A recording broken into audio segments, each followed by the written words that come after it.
Like all of us, I come from a kind of a background where I think I know everything because I'm experiencing it. But I hope to base most of my insights here on the work that my firm does on the Global Financial Centers Index, the Global Green Finance Index, and the Smart Centers Index. And these three large indices are used to rate about 115 15 financial centers and commercial centers around the world every 6 months. So I'm drawing really upon that. As we've seen over the years, one of the things that's intriguing has been the compression in competition among centres. Many years ago, the City of London Corporation conducted a survey of its main competitors back in 2002, and it looked at every single one of them: New York, Frankfurt, Paris. Oh, sorry, that was it. In fact, and these days we see ourselves up against easily 100 financial centres and commercial centres around the world. All of these centers are focused on the basics: knowledge and skills, connectivity, making sure their infrastructure is okay, integrating technology into everything, whether it's fintech, regtech, agtech, medtech, being green, getting a regulatory balance right. And when all that's kind of done, trying to develop themselves to be a bit more cosmopolitan and cultural. So the strategies have really come down, and with the exception of a very few unique geographical locations, such as port cities, cities are oddly starting to resemble each other more and more. So I'd like to point out 5 trends that we have seen. The first one is that the intensity and density power laws of cities have been weakening. And in fact, to some degree, the pandemic has pointed out the weakness of single points of failure in cities with very, very high reliance upon commuting, of which the City of London is one. But this also applies to other cities with intense commuter activity. The mid-range cities have actually not experienced that. But these intensity and density power laws were already weakening before the pandemic.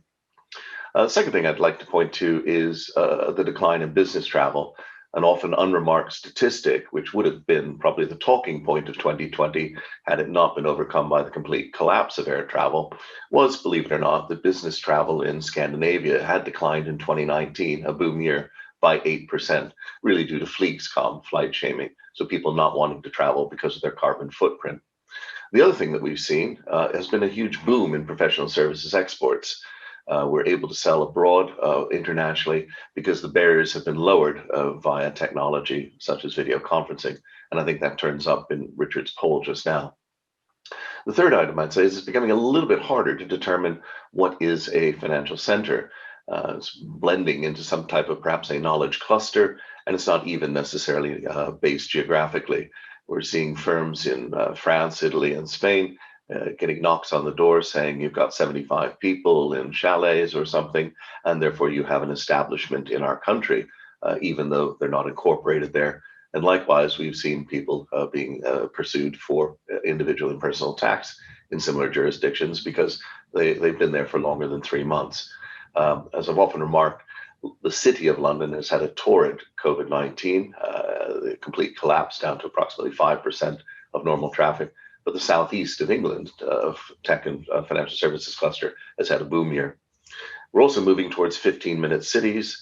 This was an idea promulgated by Carlos Romano, a Colombian French economist, and picked up by Anne Hidalgo, the mayor of Paris. But there are genuine correlations that cities where 7 basic things, such as a cafe, sports facility, medical facility, etc., are within 15 minutes walk of you, have performed better in terms of morale. And finally, we're seeing a move, I think, to rethinking our physical infrastructure to be more coffee house or campus type. And certainly that's what I'm hearing from developers. So what 3 trends would I point you to? Well, the first is when work becomes home and home becomes work.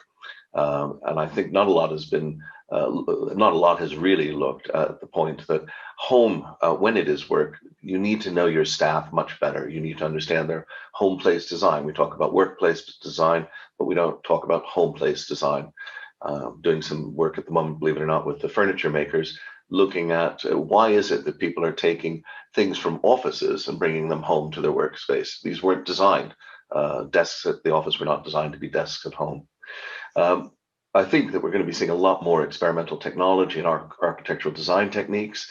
And obviously, people are talking about providing better mental, social, and financial support. A woman I like a lot is Melissa Fisher. She's a cultural anthropologist at NYU, and she is talking about things like mobility ambassadors who go out and actually help make that work becomes home and home becomes work itself. The second thing I'd point to is we're going to be moving from management by attendance to management by achievement. Frankly, this is about growing up as firms. We relied far too much on people coming to the office as a substitute for performance. And I think in many ways, amongst the managing partner forum, it's going to be a bit easier here. You know, for fee earners have always had a little bit more ability to be measured, but it's an opportunity as well to help clients. I'm expecting things like more gamification, new forms of appraisals. In our firm, we in fact don't do any training. We use MOOCs for that. And we've, I think, also seen a huge change in culture already. Things are more egalitarian, things are more punctual, and things are slightly more informal. I noticed in this poll, our leaders are accessible. Well, I certainly have been more accessible to my team because I can dive in and have a pretty good sort of 80% meeting with them via video conferencing. So many years ago, we were all told to get out there and walk the floor. Well, I think now it's about going and Zooming the team. And the third bit I'd like to point to is morale. Morale is actually more measurable and manageable than ever. It's actually really tough to figure out what the morale is at the office. Everybody's in sort of an interesting mood, often under stress, often trying to concentrate on something. I think we could be much more creative about ways of meeting and getting the morale out there, but also surveying it. In our firm, we have virtual coffees and teas where you're not allowed to talk work and people don't have to attend them, but they do. They come more often than not. We can also host more frequent big meetings where we minimize the distance between the leadership and the team. We are spending, I think, more time with the staff. And I'm expecting to see much more analysis where we're looking really at the deep networks in our firms and trying to work out the weak links and strengthen them and figure out why the strong links are working. And finally, I'm expecting us to develop a whole set of new symbols and rituals to encourage online morale. So those would be the 3 points I'd raise. Work becomes home, home becomes work, moving from management by attendance to management by achievement, and working hard on the fact that morale is more measurable and manageable and doing something about that.